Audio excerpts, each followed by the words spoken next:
Os antigos escravos egípcios punham uma série de tábuas de madeira no chão e rolavam um foguete sobre elas, pegando a última tábua de trás e correndo com esta para frente, num ciclo contínuo. A situação toda era ridícula. Uma startup da indústria de foguetes havia acabado no meio do nada tentando levar a cabo um dos feitos mais complexos conhecidos pelo homem e, verdade seja dita, apenas uma minoria da equipe da SpaceX tinha alguma noção sobre como efetuar um lançamento. Repetidas vezes, o foguete era levado para a plataforma de lançamento e erguido na posição vertical por alguns dias, enquanto checagens técnicas e de segurança revelavam uma série de problemas. Os engenheiros trabalhavam no foguete o máximo de tempo possível até deitá-lo novamente e levá-lo de volta ao lugar, a fim de evitar danos causados pela maresia. Equipes que haviam trabalhado em separado durante meses na fábrica da SpaceX, propulsão, aviônica, software, foram postas espremidas na ilha e forçadas a se tornar um grupo interdisciplinar. A soma final foi um extremo exercício de aprendizado e integração que parecia uma comédia de erros. Era como a Ilha dos Birutas, mas com foguetes, descreveu Lan, em novembro de 2005. Cerca de 6 meses depois de chegar à ilha, a equipe da SpaceX se sentiu pronta para tentar um lançamento. Musk veio de avião com seu irmão, Kimball, e se juntou à maior parte da equipe da empresa no alojamento em Quash. Em 26 de novembro, um pequeno grupo de funcionários acordou às 3 da manhã e encheu o foguete de oxigênio líquido. Em seguida, buscaram refúgio em uma ilha a quase 5 km de distância da área de lançamento, enquanto o restante da equipe monitorava os sistemas numa sala de controle a quase 42 km.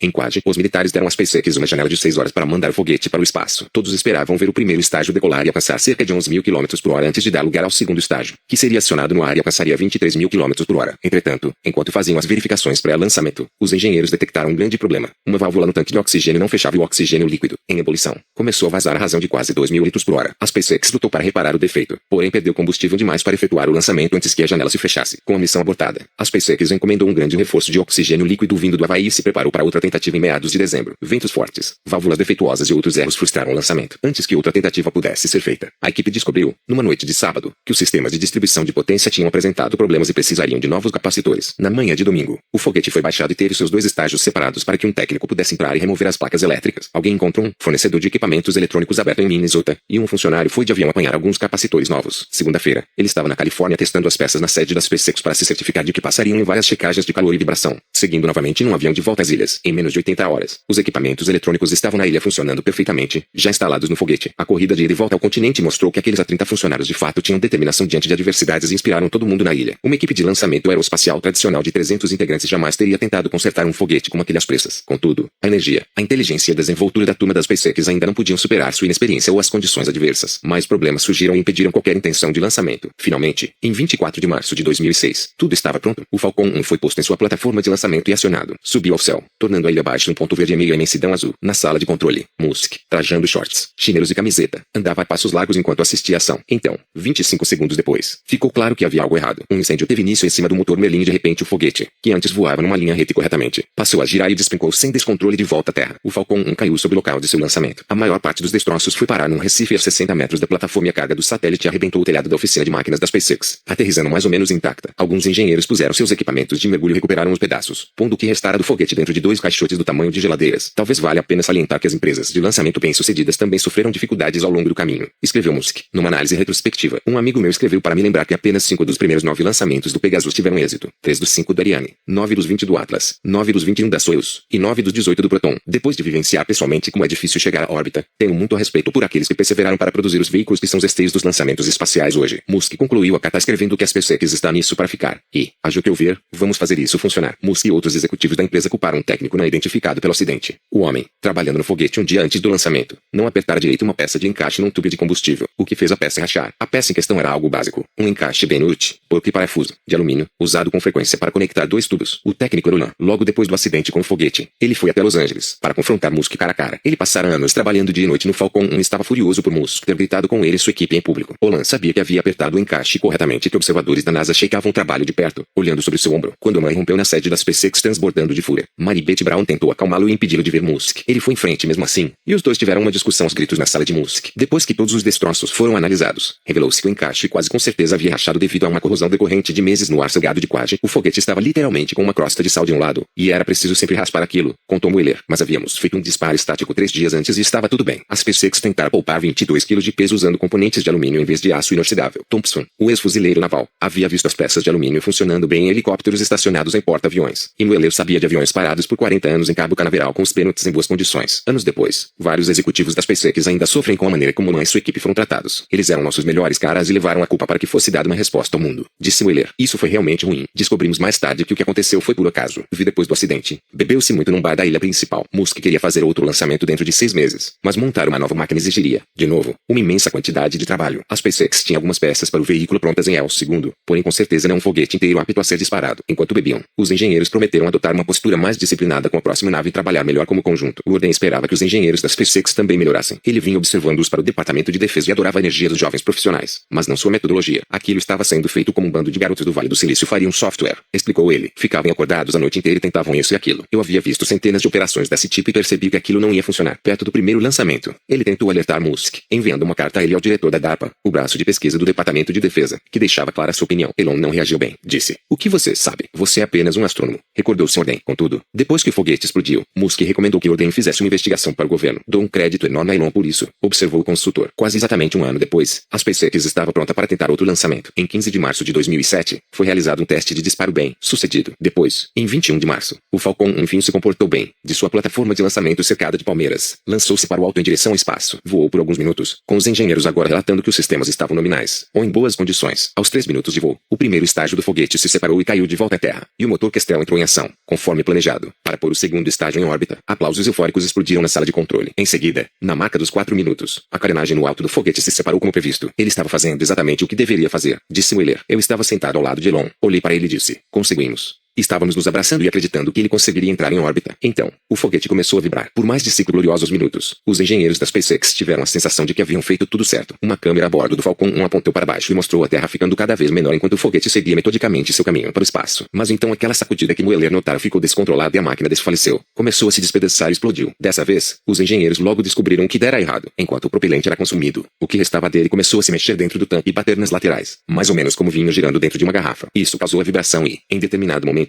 o tanque sacudiu o suficiente para deixar exposta uma abertura para o motor. Quando este sugou uma grande quantidade de ar, pegou fogo. O fracasso foi outro golpe violento contra os engenheiros da companhia. Alguns deles haviam passado quase 2 anos indo e voltando entre a Califórnia, o Havaí e Quad. Quando a SpaceX conseguisse fazer outra tentativa de lançamento, teriam-se passado 4 anos desde a data a princípio fixada por Musk, e a empresa vinha consumindo a fortuna ganha na internet num ritmo preocupante. Musk prometera publicamente que levaria aquilo até o fim, mas pessoas dentro e fora da empresa estavam fazendo cálculos aproximados e podiam dizer que provavelmente a SpaceX teria dinheiro para fazer mais uma tentativa, talvez 2. Por mais que a situação financeira deixasse Musk apreensivo, era raro ele deixar transparecer isso para os funcionários, se é que alguma vez o fez. Elon tomou para si a tarefa de não sobrecarregar as pessoas com essas preocupações. Disse Spicas. Ele sempre comunicava a importância de sermos econômicos e termos êxito, mas nunca disse se falharmos. Estamos acabados. Ele era muito otimista. Os fracassos aparentemente pouco abalaram a visão de Musk do futuro ou chegaram a levantar dúvidas sobre sua capacidade. No meio do caos, ele fez um passeio pelas ilhas com Orden. Começou a pensar em como as ilhas poderiam ser unificadas numa única massa de terra. Perguntou se podiam construir muros ao longo dos pequenos canais entre as ilhas e se a água poderia ser bombeada para fora, no espírito dos sistemas criados pelo homem na Holanda. Orden, também conhecido por suas ideias pouco convencionais, ficou interessado nas bravatas de Elon. Era ótimo que ele estivesse pensando essas coisas, observou Orden. Desse momento em diante, ele ia discutindo sobre colonizar Marte. Fiquei realmente impressionado por ele ser um cara que pensava grande. E quando souberam do projeto de cultivo de Musk, Zubrin e outros entusiastas de Marte ficaram transtornados. Aquilo não fazia nenhum sentido, disse Zubrin. Era uma coisa puramente simbólica e, no instante em que abrissem a porta, milhões de micróbios escapariam e arruinariam todos os protocolos de contaminação da NASA. 2. A maioria das histórias escritas sobre Musk que falam sobre esse período diz que ele foi a Moscou 3 vezes, de acordo com registros detalhados de Cantrell. Não foi bem assim. Musk se reuniu com os russos 2 vezes em Moscou e uma em Pasadena, Califórnia. Ele também se encontrou com o pessoal da Arianespace em Paris e, em Londres, com equipes da Surrey Satellite Technology Ltd, que pensou em comprar. 3. Buzz conhecia o trabalho de uma Ana Boeing e o persuadiu a ir para a SpaceX cerca de 6 meses depois de a empresa ser aberta. 4. Incluindo um pedaço de cobre de 560 quilos. Antes de voltar para El segundo, Olan usou uma furadeira para retirar o invólucro de segurança dos óculos. Eu não queria parecer um nerd no voo de volta para casa, explicou. Vilman deixou a empresa depois desse incidente, em novembro de 2007, e depois voltou por um período para treinar novos funcionários. Várias pessoas que entrevistei para o livro disseram que o man foi tão essencial no início da SpaceX que elas temeram que a empresa fosse fracassar sem ele. Tudo elétrico. J.B. Straubel tem uma cicatriz de 5 centímetros no meio da bochecha esquerda. Ganhou no ensino médio. Durante uma experiência na aula de química, ele fez uma combinação errada de substâncias químicas e a proveta que segurava explodiu, lançando estilhaços de vidro, um dos quais cortou o seu rosto. A marca permanece como uma medalha de honra de cientista maluco. E isso aconteceu perto do fim de uma infância repleta de experiências com substâncias químicas e máquinas. Nascido em Wisconsin, Straubel construiu, no porão da casa da família, um grande laboratório de química que incluía coifas e substâncias compradas, emprestadas ou surrupiadas. Aos 13 anos, ele encontrou um carrinho de golfe velho no lixo, levou-o para casa, reformou e deixou em condições de funcionamento, o que exigiu reconstruir o motor elétrico. Parecia que estava sempre desmontando, consertando e remontando algo. Tudo isso se encaixa na tradição de faça você mesmo da família Straubel. No fim dos anos 1890, seu bisavô abriu a Straubel Machine Company, que construiu um dos primeiros motores de combustão interna dos Estados Unidos e usou para mover barcos. O espírito curioso de Straubel levou para o oeste, até a Universidade de Stanford, onde se matriculou em 1994 com a intenção de se tornar físico. Depois de passar pelas disciplinas mais difíceis, Straubel concluiu que aquela especialização em física não era para ele. Os cursos avançados eram teóricos demais, e Straubel gostava de sujar as mãos. Desenvolveu então sua própria especialização, chamada Sistemas de Energia e Engenharia. Eu queria pegar softwares e eletricidade e usá-los para controlar energia, explicou. Era informática combinada com eletrônica de potência. Reuni todas as coisas que amo fazer num único lugar. Não havia nenhum movimento em prol da tecnologia limpa na época, mas algumas empresas estavam interessadas em novos usos de energia solar e veículos elétricos. Straubel foi atrás dessas startups, passando tempo em suas garagens e importunando os engenheiros. Voltou a consertar coisas sozinho, agora na garagem de uma casa que dividia com meia dúzia de amigos. Comprou um Porsche de merda por $1.600 e transformou num carro elétrico. Isso significa que teve de criar um controlador para lidar com o motor elétrico, construir um carregador do zero e desenvolver o software que fez a máquina inteira funcionar. O carro bateu o recorde mundial de aceleração para veículo elétrico, percorrendo 400 metros em 17,28 segundos. Aprendi com isso que a eletrônica era ótima e se podia conseguir aceleração com um orçamento apertado. Mas as baterias eram péssimas, disse Straubel. Tinham um alcance de menos de 50 km.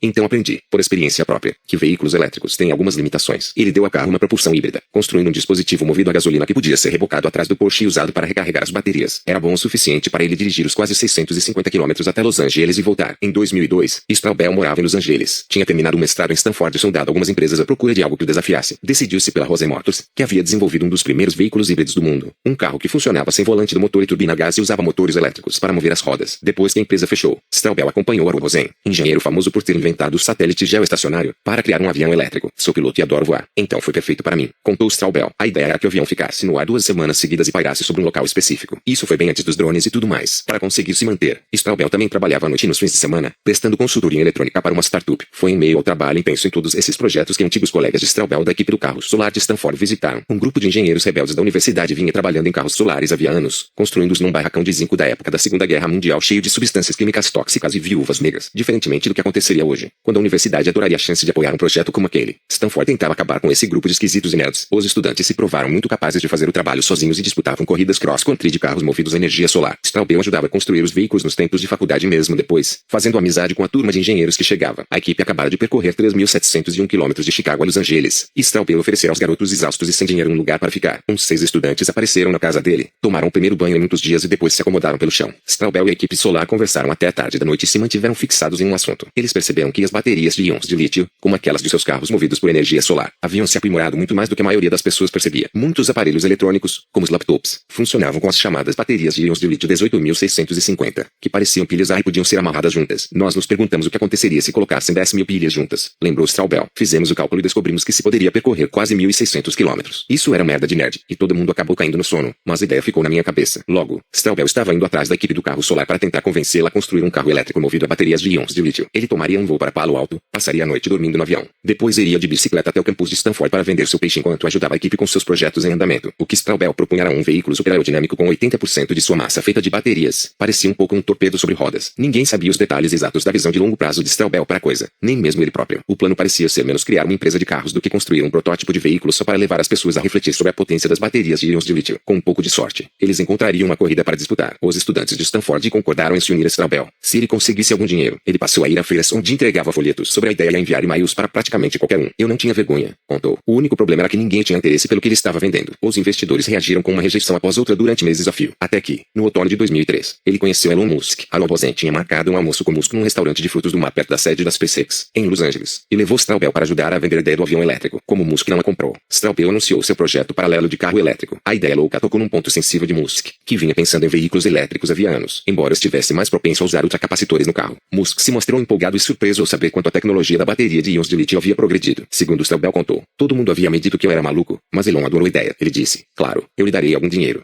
Musk prometeu a Straubel 10.000 dos $100.000 de que ele precisava. Na hora, os dois criaram uma afinidade que sobreviveria mais de uma década de altos e baixos extremos, enquanto planejavam nada menos do que mudar o mundo. Depois do encontro com Musk, Straubel procurou seus amigos da Grau Celsius. Propulsion, a empresa, com sede em Los Angeles, foi inaugurada em 1992 e era a vanguarda absoluta em veículos elétricos, desenvolvendo de tudo, desde robustos carros de passageiros de tamanho médio até esportivos. Straubel queria muito mostrar a Musk o terceiro, de T0, o mais avançado dos veículos produzidos pela Grau Celsius. Propulsion era uma espécie de kit car com carroceria de fibra de vidro assentada sobre uma estrutura de aço que ia de 0 a 96 km por hora em 4,9 segundos quando foi lançado, em 1997. Havia anos Straubel convivia com a equipe da Grau Celsius. Propulsion, e pediu a Tom Gage, o presidente da empresa, para levar um terceiro a fim de que Musk pudesse dirigi-lo. E Elon se apaixonou pelo veículo. Ele viu o potencial do carro como máquina de desenvolvimento rápido, que poderia mudar a percepção sobre carros elétricos, de entediantes e lerdos para algo a ser cobiçado. Durante meses, Elon se ofereceu para financiar um esforço para transformar o kit car num veículo comercial, mas foi rejeitado várias vezes. Aquilo era um protótipo e precisava se tornar real, explicou Straubel. Adoro os caras da Grau Celsius. Propulsion, mas eles eram meio que ruins em negócios e se recusavam a fazê-lo. Continuaram tentando vender Elon um carro chamado E-Box, que tinha uma aparência de merda, desempenho ruim e transbordava tédio, embora não tenham resultado em negócios concretos. As reuniões com a Grausius CEOs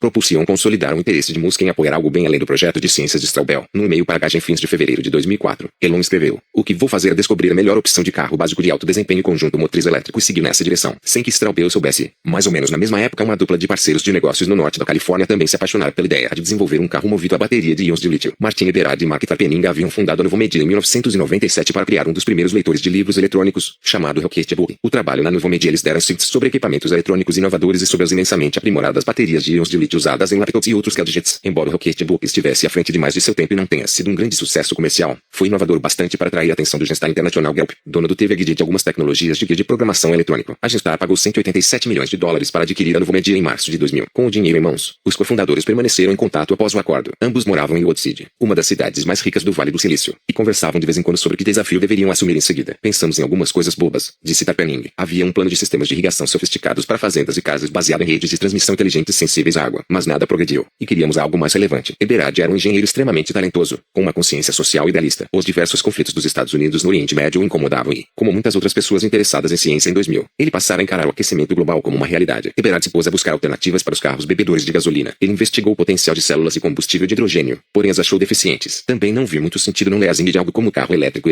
da General Motors. O que despertou seu interesse foram os carros totalmente elétricos da Grausius CEOs Propulsion que viu na internet. Então, foi a Los Angeles em 2001 visitar a loja da empresa. Segundo ele, o lugar parecia uma cidade fantasma, como se estivessem fechando as portas e abandonando o negócio. "Eu os tirei do aperto com $500 mil para que pudessem desenvolver para mim um de seus carros com íons de lítio em vez de baterias de chumbo ácido." Eberhard também tentou incitar a Grausius CEOs Propulsion a se tornar uma empresa comercial, em vez de uma loja de hobby. Quando rejeitaram suas propostas, ele decidiu criar a própria companhia e ver o que as baterias de íons de lítio podiam realmente fazer. A jornada de Eberhard começou com a construção de um modelo técnico do carro elétrico numa planilha. Isso lhe permitiu ajustar vários componentes e ver como eles poderiam afetar o design e o desempenho do veículo. Seria possível também determinar o peso, o número de baterias, a resistência dos pneus, a carroceria e, depois, obter respostas sobre quantas baterias seriam necessárias para mover os diversos modelos. Os desenhos deixaram claro que os utilitários, muito populares na época, e veículos como caminhões de entrega eram candidatos improváveis. Em vez disso, a tecnologia parecia favorecer um esportivo mais leve e sofisticado, que seria veloz, agradável de se dirigir e teria um alcance muito maior do que a maioria das pessoas esperaria. Essas especificações técnicas complementaram as descobertas de Tarpenning, que vinha pesquisando um modelo financeiro para o carro. O Toyota Prius começara a deslanchar na Califórnia e estava sendo comprado por ricos defensores da natureza. Também descobrimos que a renda média dos proprietários do Elon ficava em torno de $100 mil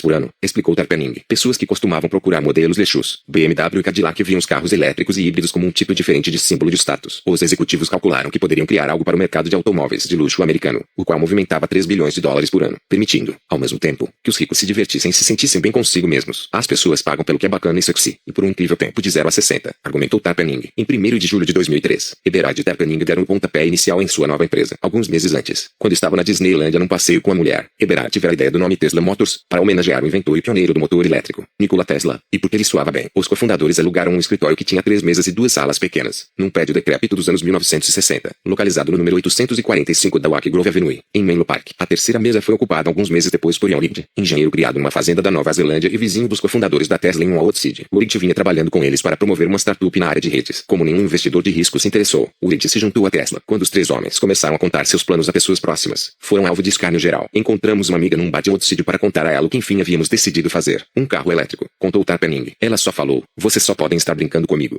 Qualquer um que tenta abrir uma fabricante de carros nos Estados Unidos logo é lembrado de que a última startup bem-sucedida da indústria foi a Chrysler, fundada em 1925. Projetar e desenvolver um carro do zero exige enfrentar um bocado de desafios. Mas, na verdade, conseguir o dinheiro não é o que frustrar os esforços anteriores que haviam tentado fazer uma nova empresa automobilística funcionar. Os fundadores da Tesla estavam conscientes dessa realidade. Descobriram que Nikola Tesla havia construído um motor elétrico um século antes e que criar um sistema de transmissão para pegar a potência do motor e enviá-la para as rodas era factível. A parte de fato assustadora do empreendimento seria erguer a fábrica para produzir o carro e seus componentes. Entretanto, quanto mais pesquisavam a indústria, mais eles percebiam que os grandes fabricantes de automóveis já não fabricavam de fato seus carros. Os tempos em que Henry Ford recebia o material bruto numa ponta da fábrica em Michigan e depois despachava os carros pela outra haviam passado. A BMW não produzia para-brisas nem estofados nem espelhos retrovisores, disse Tarpenning. As únicas coisas que as grandes fabricantes de carros ainda faziam eram pesquisas sobre combustão interna, vendas, marketing e a montagem final. Por ingenuidade, achamos que poderíamos ter acesso aos mesmos fornecedores para nossas peças. O plano dos cofundadores da Tesla era obter a licença de algumas tecnologias da Grausius CEOs Propulsão para o veículo seria usar o chassi do Lotus Elise para a carroceria de seu carro. A Lotus, fabricante de carros inglesa, lançaram o Elise de 2 portas em 1996, e este, sem dúvida, era um carro sofisticado o suficiente para atrair compradores exigentes. Depois de conversar com várias pessoas e concessionárias de automóveis, a equipe da Tesla decidiu evitar vender seus carros por meio de parceiros, fazendo diretamente ao público. Com a base de um plano estabelecida, os 3 homens saíram à caça de financiamento de capital de risco em janeiro de 2004. Para fazer as coisas parecerem mais reais para os investidores, os fundadores da Tesla pegaram um terceiro emprestado com a Grau Celsius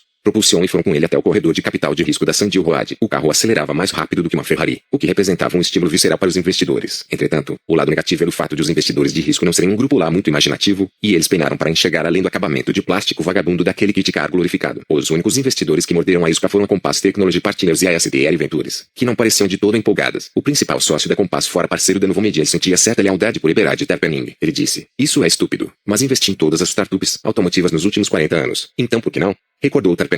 A Tesla ainda precisava de um investidor principal que injetasse a maior parte dos 7 milhões de dólares necessários para fazer o que é conhecido como Mula, o protótipo de veículo. Este seria um marco e lhes daria algo físico para mostrar, o que poderia ajudar numa segunda rodada de financiamentos. Eberhard Terpening tinha em mente o nome de Elon Musk como possível investidor principal desde o início. Ambos o haviam visto falar alguns anos antes numa conferência da Mars Society em Stanford, na qual Musk apresentara seu plano de enviar camundongos ao espaço, e tiveram a impressão de que ele tinha uma cabeça um pouco diferente e estaria aberto à ideia de um carro elétrico. O plano de abordar Musk sobre a Tesla Motors se consolidou quando Tom Gage, da Grau Celsius Propulsion, ligou para Eberhard e lhe disse que Musk estava pensando em financiar algo na área dos carros elétricos. Eberhard e Reed foram para Los Angeles e se reuniram com Musk numa sexta-feira. Naquele fim de semana, ele bombardeou Terpening, que estivera viajando, de perguntas sobre o modelo financeiro. "Eu me lembro de responder, disse Terpening. Na segunda-feira, Martin e eu vamos para encontrá-lo novamente e ele disse: "Ok, contem comigo." Os fundadores da Tesla acreditaram ter tirado a sorte grande ao encontrar o que seria o investidor perfeito. Musk tinha conhecimento de engenharia para saber o que eles estavam desenvolvendo. Também compartilhava o objetivo maior de tentar acabar com o vício dos Estados Unidos em petróleo. De acordo com Terpening, precisa-se de investidores anjo para ter fé. E para Elon aquela não era uma transação puramente financeira. Ele queria mudar a equação de energia do país. Com um investimento de 5 milhões de dólares, Musk se tornava o maior acionista da Tesla e seu presidente. Mais tarde, exerceria bem sua posição de força ao lutar com Eberhard pelo controle da empresa. "Foi um erro", avaliou Eberhard. "Eu queria mais investidores. No entanto, se tivesse de fazer isso de novo, aceitaria seu dinheiro. Um pássaro na mão, entende? Precisávamos daquilo." Não muito tempo depois dessa reunião, Musk telefonou para Straubel e o instou a se encontrar com a equipe da Tesla. Straubel descobriu que os escritórios, em Menlo Park, ficavam a menos de 1 quilômetro de sua casa. Sentia-se intrigado, embora cético, em relação à história. Ninguém no planeta estava mais atento ao cenário dos veículos elétricos do que Straubel, e ele achava difícil acreditar que 2 caras haviam chegado tão longe sem que ele tivesse ouvido falar do projeto. Mesmo assim, concordou em ir ao escritório encontrá-los e foi contratado de imediato, em maio de 2004, com um salário de $95 mil por ano. "Eu lhes contei que vinha desenvolvendo o pacote de baterias de que precisavam ali na mesma rua, com financiamento de Elon", disse Straubel. "Decidimos unir forças e formamos esse grupo diversificado. Se alguém de Detroit tivesse dado uma passada na Tesla Motors naquele momento teria rido histericamente. A soma total de expertise em automóveis da empresa era de 2 caras que gostavam muito de carros e outro que criaram uma série de projetos para feiras de ciências baseados numa tecnologia que a indústria automotiva considerava ridícula. Como se não bastasse, a equipe fundadora não tinha nenhuma intenção de recorrer a Detroit para pedir conselhos sobre como iniciar uma fábrica de carros. Não, a Tesla faria o que todas as outras startups do Vale do Silício haviam feito antes dela: contratar um bando de engenheiros jovens e famintos e descobrir as coisas conforme eles avançassem. Não importava o fato de a área da Baía de São Francisco não ter nenhuma história real de um modelo assim ter funcionado para algo como um carro, nem que criar algo físico e tão complexo tivesse pouco em comum com desenvolver um aplicativo. O que a Tesla tinha, antes de tudo, era a percepção de que as baterias de íons de lítio 18.650 haviam se tornado realmente boas, e continuariam a melhorar. Esperava-se que isso, combinado a algum esforço e alguma inteligência, fosse o suficiente. Straubel mantinha um canal direto com os brilhantes engenheiros de energia de Stanford e lhes contou sobre a Tesla. Jenny Berdichevsky, membro da equipe do carro movido a energia solar, animou-se no instante em que Straubel contou a novidade. Aluno da graduação, ele se dispôs a deixar a faculdade, trabalhar de graça e varrer o chão da Tesla, se preciso fosse, em troca de um emprego. Os fundadores ficaram impressionados com a energia de Berdichevsky e o contrataram depois de uma reunião. Isso o deixou na posição desconfortável de telefonar para seus pais, imigrantes russos, e engenheiros de submarinos nucleares, e contar que estava desistindo de Stanford para ingressar numa startup de carros elétricos. Funcionário número 7. Ele passava parte do expediente no escritório em Menlo Park e o restante na sala de estar de Straubel desenhando modelos virtuais 3D do conjunto motriz do carro e construindo protótipos de pacotes de baterias na garagem. "Só agora percebo como aquilo foi insano", revelou Berdichevsky. A Tesla logo precisou se expandir para acomodar seu exército de engenheiros recém-formados e criar uma oficina que ajudaria a dar vida ao Roadster, como naquele momento chamavam o carro. Encontraram um edifício industrial de 2 andares em São Carlos, no número 1050 da Commercial Street. As instalações, de pouco mais de 900 metros quadrados, não eram grande coisa, mas ofereciam espaço suficiente para uma seção de pesquisa e desenvolvimento capaz de criar alguns protótipos. Havia algumas baias de montagem grandes na parte da frente do prédio e 2 portas de rolar de tamanho suficiente para os carros entrarem e saírem. Wade dividiu o espaço aberto em segmentos: motores, baterias, eletrônica de potência e montagem final. A metade esquerda do prédio era um espaço de escritórios que fora, modificado de maneira estranha pelo inquilino anterior, uma empresa de material hidráulico. A principal sala de conferências tinha uma bancada e uma pia na qual a torneira era um bico de cisne e as maçanetas de água quente e fria. Asas. Berdichevsky pintou o escritório de branco numa noite de domingo, e na semana seguinte os funcionários foram a IKEA para comprar mesas e encomendaram pela internet e computadores da Dell. Quanto às ferramentas, a Tesla tinha uma única caixa da Craftsman cheia de martelos, pregos e outros itens básicos de carpintaria. Musk vinha de Los Angeles de vez em quando para visitá-los e não se abalava com as condições depois de ter visto a SpaceX crescer num ambiente semelhante. O plano original de produzir o protótipo de um veículo parecia simples. A Tesla pegaria o conjunto motriz do terceiro degrau Celsius, propulsão, e o encaixaria na carroceria do Lotus Elise. A empresa adquiria os esquemas de motor elétrico e imaginou que poderia comprar o sistema de transmissão de uma montadora dos Estados Unidos ou da Europa, terceirizando a produção de qualquer outra parte na Ásia. O principal objetivo dos engenheiros da Tesla era se concentrar no desenvolvimento dos sistemas do pacote de baterias, na fiação do carro e cortar e soldar metal quando necessário para juntar tudo. Engenheiros adoram mexer em máquinas, e a equipe da Tesla pensou no Roadster como algo parecido com um projeto de conversão de um carro que poderia ser executado por 2 ou 3 engenheiros mecânicos e alguns especialistas em montagem. A equipe principal de construtores do protótipo era formada por Straubel, Berdichevsky e Davi Lyons, engenheiro mecânico muito inteligente e funcionário número 12 da Tesla. Lyons tinha 10 anos de experiência trabalhando para empresas do Vale do Silício e conhecera Straubel alguns anos antes, quando os dois começaram a conversar, numa loja de conveniência, sobre uma bicicleta elétrica que Straubel estava usando. Lyons ajudara Straubel a pagar as contas contratando como consultor de uma empresa fabricante de um dispositivo para medir a temperatura corporal central das pessoas. Straubel achou que poderia retribuir o favor levando-o logo no início para aquele projeto tão empolgante. A Tesla se beneficiaria muito também, conforme Berdichevsky explicou. Davi Lyons sabia como fazer aquela merda acontecer. Os engenheiros compraram um elevador para carros e montaram dentro do prédio. Adquiriram também algumas ferramentas elétricas e manuais, além de holofotes para trabalhar à noite, e começaram a transformar as instalações num viveiro fervilhante de pesquisa e desenvolvimento. Engenheiros eletricistas estudaram o software de nível básico da Lotus para descobrir como estava ligado a pedais, dispositivos mecânicos e medidores do painel. O trabalho realmente avançado foi feito no design do pacote de baterias. Ninguém jamais tentara combinar centenas de baterias de íons de lítio em paralelo. A Tesla se viu na vanguarda da tecnologia. Os engenheiros tentavam entender como o calor se dissiparia e o fluxo de corrente se comportaria ao passarem por 70 baterias coladas firmemente unidas em grupos chamados tijolos. Em seguida, 10 tijolos seriam postos juntos e os engenheiros testariam vários tipos de mecanismos de resfriamento, por ar e líquido. Quando a equipe da Tesla desenvolveu um pacote de baterias capaz de funcionar, ampliou em 12,7 centímetros o chassi do Lotus Elise amarelo usou um guindaste para depositar o pacote na parte de trás do carro, onde o motor costuma ficar. Os esforços tornaram-se sérios a partir de 18 de outubro de 2004, de maneira um tanto notável. 4 meses depois, em 27 de janeiro de 2005 surgia um tipo inteiramente novo de carro, construído por 18 pessoas. Podia até ser dirigido pelas imediações. A Tesla tinha uma reunião de conselho naquele dia, e Musk se encantou com o carro. Foi embora feliz o bastante para continuar investindo os mais 9 milhões de dólares quando a Tesla realizou uma rodada de financiamento de 13 milhões de dólares. A empresa agora planejava entregar o Roadster aos consumidores no início de 2006. Depois de finalizarem a construção de um segundo carro alguns meses depois, os engenheiros da Tesla decidiram que precisavam enfrentar um enorme defeito potencial em seu veículo elétrico. Em 4 de julho de 2005, eles estavam na casa de Eberhard, em Woodseed, comemorando o dia da independência, quando decidiram que aquele era um momento tão bom quanto qualquer outro para ver o que aconteceria se as baterias do Roadster pegassem fogo. Alguém amarrou 20 baterias juntas com fita adesiva, enfiou um fio desencapado no faro e provocou um curto-circuito. Aquilo subiu como um foguete, disse Leon. Em vez de 20 baterias, o Roadster teria quase 7.000, e pensar no que seria uma explosão dessa dimensão deixou os engenheiros horrorizados. Uma das vantagens do carro elétrico deveria ser afastar as pessoas de líquidos inflamáveis como a gasolina e das intermináveis explosões que ocorriam no motor. Os engenheirados provavelmente não pagariam um preço alto por algo ainda mais perigoso. E o pesadelo imediato dos funcionários da Tesla era que alguém rico e famoso fosse surpreendido por um incêndio causado pelo carro. Foi um daqueles momentos mais que merda, contou Leon. Ficamos sóbrios na hora. A Tesla formou uma força-tarefa de 6 pessoas para lidar com o problema. Elas foram afastadas de todas as outras tarefas e receberam dinheiro para fazer experiências. As primeiras explosões ocorreram na sede da Tesla, com os engenheiros filmando o processo em câmera lenta. Quando mentes sãs prevaleceram, a Tesla transferiu sua pesquisa sobre explosões para uma área de detonações atrás de uma subestação elétrica mantida pelo corpo de bombeiros. Após cada explosão, os engenheiros aprenderam muito sobre o funcionamento interno das baterias. Desenvolveram métodos para arrumá-las de maneira a prevenir que o fogo se alastrasse de uma bateria para a seguinte e outras técnicas, para impedir que o pacote explodisse por inteiro. Milhares de baterias foram detonadas ao longo do processo, mas o esforço valeu a pena. De fato, eles ainda estavam no início de tudo, mas a Tesla estava prestes a inventar uma tecnologia no uso de baterias que a destacaria dos rivais mais tarde, tornando-se uma das grandes vantagens da companhia. O sucesso inicial da construção de 2 protótipos de carro, somado aos avanços de engenharia da Tesla no uso das baterias e na tecnologia de outras peças, estimulou a confiança da empresa. Era hora de pôr a marca Tesla no veículo. O plano original era fazer o mínimo necessário, mas conseguir que o carro fosse estilisticamente diferente de um Lotus e elétrico, contou Tarpenning. Ao longo do caminho, Elon e o restante do conselho disseram: você só tem que fazer isso uma vez. Precisam encantar o consumidor, e a Lotus não é boa bastante para isso. O chassi, ou a estrutura básica, do Lotus Elise funcionava bem para os propósitos de engenharia da Tesla. No entanto, a carroceria do carro tinha sérios problemas, tanto na forma quanto na função. A porta do modelo tinha não mais do que 30 centímetros de altura, e era preciso ou saltar para dentro do carro ou cair dentro dele, dependendo de sua flexibilidade ou dignidade. A carroceria também precisava ser mais longa para acomodar o pacote de baterias da Tesla e um porta-malas, e a Tesla preferia fazer o Roadster de fibra de carbono, em vez de fibra de vidro. Musk opinou bastante e exerceu muita influência sobre essas questões envolvendo o desenho final do carro. Ele queria um carro em que Justine se sentisse confortável para entrar e que tivesse algum grau de praticidade. Musk deixava bem claras essas opiniões quando visitava a Tesla para a reunião do conselho e análises do design. A Tesla contratou alguns designers para criar outros visuais para o Roadster, depois de escolher um favorito. A empresa pagou, em janeiro de 2005, pela construção de um modelo com um quarto da escala I, em seguida, de uma escala natural. Esse processo deu aos executivos da Tesla uma nova visão sobre tudo o que fazia parte da produção de um carro. Eles envolvem um modelo nesse material brilhante chamado Mylar e então subular, para que ele grude no carro e você possa ver os contornos, o brilho e as sombras, explicou Tarpenning. O modelo prateado foi então transformado num desenho virtual que os engenheiros podiam manipular. Uma empresa britânica usou arquivo digital para criar uma versão em plástico do carro, chamada Aerobook, para testes de aerodinâmica. Eles o puseram num barco e o despacharam para nós, e nós o levamos para Burning Man, contou Tarpenning, referindo-se a um festival de arte regado a drogas realizado no deserto de Nevada. Um ano depois, após muitos ajustes e bastante trabalho, a Tesla teve um momento de definição. Era maio de 2006 e a companhia crescera, passando a ter 100 funcionários. Essa equipe construiu uma versão preta do Roadster, conhecida como Ipo Engineering Prototype 1, protótipo de engenharia 1, segundo Tarpenning. Foi como dizer, agora achamos que sabemos o que criaremos. Você pode senti-lo, é um carro de verdade. E isso é muito empolgante.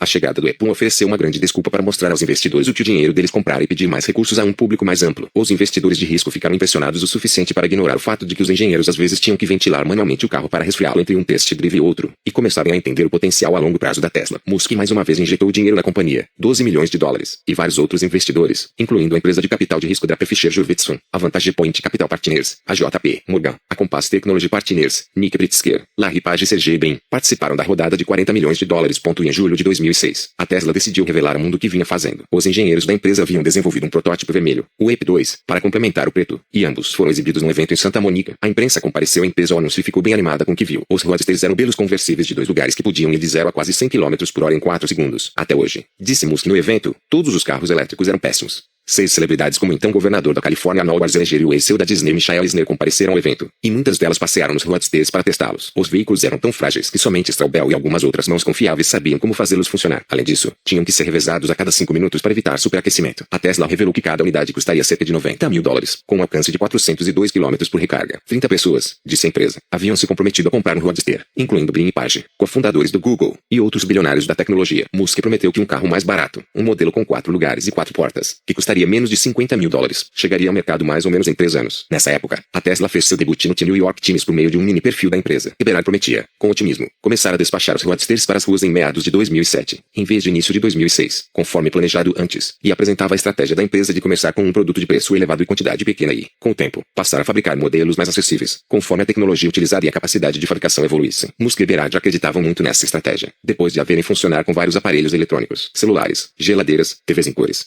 Eles não começaram como um produto popular para as massas, declarou Eberhard ao jornal. 7 eram relativamente caros, voltados para aqueles que podiam comprá-los. Apesar de a reportagem ser uma vitória para a Tesla, Musk não gostou de ser deixado de fora do artigo. Tarpenning argumentou. Tentamos enfatizar sua importância e falamos ao repórter sobre ele repetidas vezes, mas não estavam interessados no conselho da empresa. Elon ficou furioso, ficou roxo. É compreensível Musk querer que um pouco do brilho da Tesla recaísse sobre ele. O carro se tornara um assunto estrondoso no mundo dos automóveis. Veículos elétricos tendiam a provocar reações exageradas e fanáticas tanto de quem era a favor quanto de quem era contra. E o surgimento de um modelo bonito e veloz atiçou paixões em todo o mundo. A Tesla também transformara o Vale do Silício pela primeira vez numa ameaça real a Detroit, pelo menos conceitualmente. Um mês depois do evento em Santa Mônica houve o PBBH com Coast Elegance, um famoso salão de carros exóticos. A Tesla era tão comentada na época que os organizadores do salão imploraram para ter um Roadster no evento, inclusive abrindo mão das habituais taxas de exposição. A empresa então montou um stand e as pessoas apareceram às dezenas, assinando cheques de 100 mil dólares na hora para fazer um pedido antecipado do carro. Isso foi muito antes do Kickstarter, e não tínhamos pensado em tentar fazer algo parecido, disse Tarpenning. Mas começamos a receber milhões de dólares em eventos desse tipo. Investidores de risco, celebridades e amigos de funcionários da companhia começaram a tentar entrar na lista de espera. Parte da elite do Vale do Silício chegou a ponto de bater a porta do escritório da Tesla querendo comprar o carro. Os empreendedores Constantino Timmer e Bruce Leak, que conheciam Musk de seus tempos de estagiário na Rocket Science Games, fizeram exatamente isso num dia de semana e acabaram ganhando de Musk e Eberhard um passeio para conhecer o carro, num test drive que se estendeu por algumas horas. De acordo com o Timmer, no fim, dissemos, vamos levar um. No entanto, eles ainda não tinham como entregar o carro, então entramos para o clube deles. Isso nos custou 100 mil dólares, mas um dos benefícios da afiliação era que você obtinha um carro grátis. Quando a Tesla saiu do modo marketing e voltou para o modo pesquisa e desenvolvimento, havia algumas tendências funcionando a seu favor. Avanços na computação permitiam que pequenos fabricantes de carros pudessem em alguns momentos disputar o mercado, de igual para igual, com os gigantes da indústria. Anos antes, os fabricantes de automóveis eram obrigados a fazer uma frota de carros para testes de impacto. A Tesla não podia arcar com isso, e não precisava. O terceiro protótipo de engenharia do Roadster foi para as mesmas instalações de teste de colisão usadas pelos grandes fabricantes de automóveis, dando à empresa acesso a câmeras de alta velocidade de última geração e outras tecnologias de imagem. Além disso, milhares de outros testes foram feitos por uma empresa terceirizada especializada em simulações em computador, o que poupou a Tesla de construir uma frota de veículos para testes de impacto. A companhia também teve acesso igual às pistas de durabilidade dos maiorais, feitas de pedras e concreto incrustado de objetos de metal. Era possível reproduzir 160 mil quilômetros e 10 anos de uso naquelas instalações. Com certa frequência, os engenheiros da Tesla levavam sua atitude Vale do Silício para os tradicionais terrenos frequentados por fabricantes de automóveis. Há uma pista para teste de freio e tração no norte da Suécia, perto do Círculo Ártico, onde os carros são preparados para grandes planícies de gelo. O padrão seria usar o veículo por mais ou menos 3 dias, colher os dados e voltar à sede da empresa para muitas semanas de reuniões sobre como ajustá-lo. Todo o processo de regular um carro pode demorar um inverno inteiro. A Tesla, em contraste, enviou seus engenheiros juntamente com os roadsters a serem testados e eles analisaram os dados na hora. Quando algo precisava ser acertado, reescreviam algum código e mandavam o carro de